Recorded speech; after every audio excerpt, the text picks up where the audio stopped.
Pitsara toko 7:10.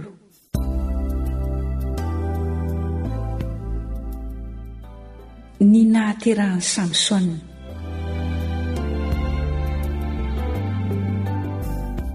Ary ny zanak'Israely nanao izay ratsy eo mason'i Jehovah indray, ka dia natolotra Jehovah teo an-tanan'ny Filistina 7 taona izy. Ary nisy lehilahy avy tany Zora amin'ny fokon'ny Danita, Manoa no anarany, ary momba ny vadiny ka tsy niteraka. Ary ilay anjelin'i Jehovah niseho tamin'ireo vehivavy ka nanao taminy hoe: indro momba ianao ka tsy niteraka, nefa hanananaka ianao ka hiteraka zazalahy. Koa mitandrema ianao ankehitriny, ka aza misotro divay na toaka, ary aza mihinana kory izay zava-badiana, fa indro hanananaka ianao ka hiteraka zazalahy. Ary tsy mba ho kasihkareza ny lohany, fa ho nazirita ho an'Andriamanitra hatrany an-kibo ny zaza. Ary izy no hanomboka hamonjy ny Israely amin'ny tanan'ny Filistina. Dia nandeha vehivavy ka nilaza tamin'ny vadiny hoe: nisy lehilahy n'Andriamanitra tonga tamiko, ary nahatahotra indrindra ny fijery azy, tahaka ny fijery ilay anjelin'Andriamanitra, ka tsy nanontany azy izay niaviany aho, ary tsy nambarany any anarany. Fa hoy izy tamiko: indro hanananaka ianao ka hiteraka zazalahy. Koa ankehitriny aza misotro divay na toaka ianao, ary aza mihinana kory izay zava-badiana, fa ho nazirita ho an'Andriamanitra ny zaza hatrany an-kibo ka hambara-pahafatiny.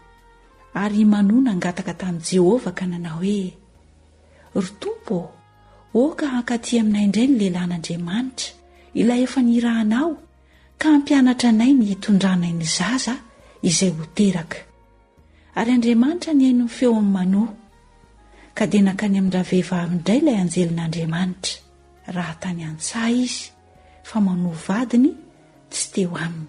Dia niazakazaka faingana raha vehivavy, ka nanambara tamin'ny vadiny hoe: indro niseho tamiko indray ny lehilahy izay tonga tamiko tamin'ilay indray andro.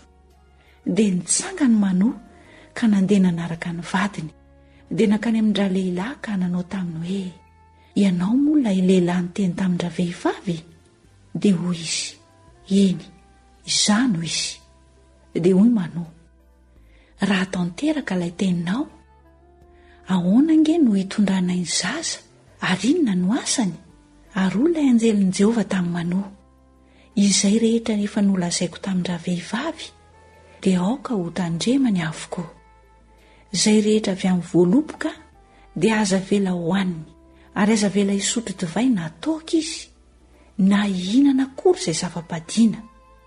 Izay rehetra nandidiko azy dia aoka ho tandremany avokoa.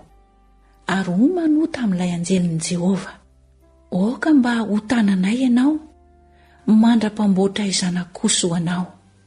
Dia hoy ilay anjelin'i Jehovah tamin'ny Manoa: na dia tananao aza, tsy mba hihinana amin'ny haninao atsy akory. Fa raha hanatitra fanatitra dorana ianao, dia aoka Jehovah no hanateranao izany. Fa tsy fantatry Manoa anjelin'i Jehovah izy. Ary hoy Manoa tamin'ilay anjelin'i Jehovah: iza moa no anaranao mba hanomezanay voninahitra anao rehefa tanteraka ny teninao? Ary hoy ilay anjelin'i Jehovah taminy: nahoana ny manontany ny anarako ianao? Anarana mahagaga izany. Dia naka ny zana-koso sy ny fanatitra hohanina Manoa, ka nanatitra ireny teo ambony vatolampy ho an'i Jehovah. Ary ilay anjely kosa nanao zava mahagaga raha mbola nijery teo Manoa mivady. Ary raha niakatra ho amin'ny lanitra ny lelafo avy teo amin'ny alitara, dia niakatra teo anatin'ny lelafo avy teo amin'ny alitara ilay anjelin'i Jehovah. Ary nijery izany Manoa mivady, ka dia niankoka tamin'ny tany. Ary tsy niseho tamin'ny Manoa sy ny vadiny intsony ilay anjelin'i Jehovah. Dia fantatry Manoa fa anjelin'i Jehovah izy. Ary hoy Manoa tamin'ny vadiny: ho faty tokoa isika satria efa nahita an'Andriamanitra. Fa hoy ny vadiny taminy: raha sitraky Jehovah ny hahafaty atsika, dia tsy nety ho nandray fanatitra dorana sy fanatitra hohanina tamin'ny tanantsika akory izy, ary tsy ho nampahita antsika izany zavatra rehetra izany, ary tsy ho nampandray antsika izany zavatra izany ankehitriny. Ary niteraka zazalara vehivavy ka ny anarany nataony hoe Samsona, dia nitombo ny zaza ary Jehovah nitaha azy.